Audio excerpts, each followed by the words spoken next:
Oh wow!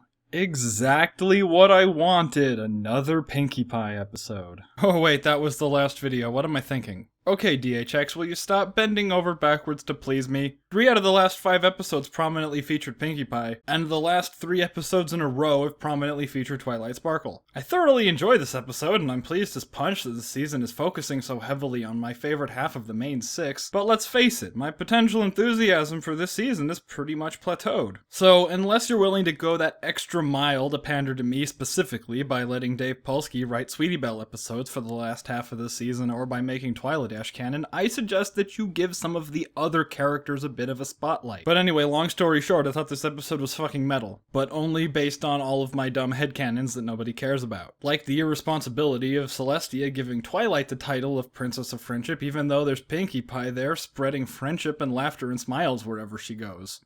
And even Twilight enlists her assistance to solve a friendship problem that she created. And you call yourself the Princess of Friendship?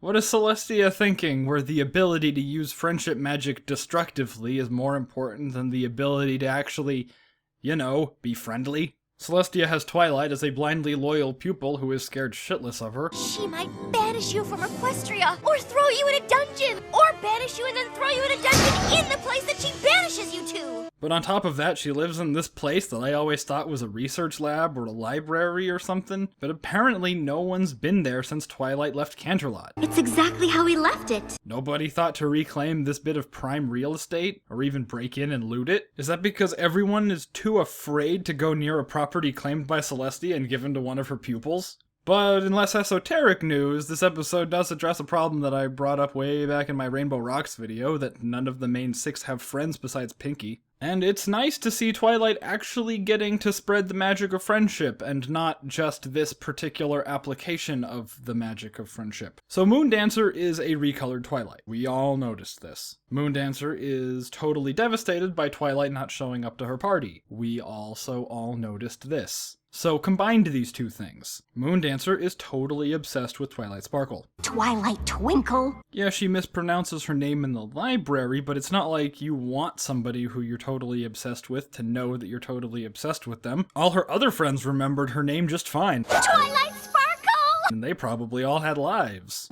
Lemonheart's here, works at the Canterlot Palace? It would be folly to think that a pony who memorizes facts for fun would forget her friend's name, so that mispronunciation was purely strategic. And it plays into her not wearing her mane like Twilight anymore. It was a conscious choice to emulate Twilight, and now it's a conscious choice not to emulate her. This would sort of explain why she didn't give a crap about her other 3 friends showing up at her party. Is Twilight coming?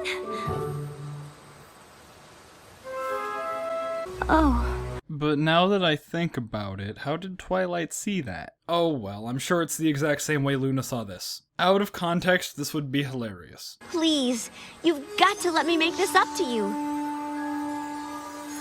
If Moondancer didn't notice that piñata in the background and thought Twilight handed her the stick like, "Here, you can beat me up if it'll make you feel better,"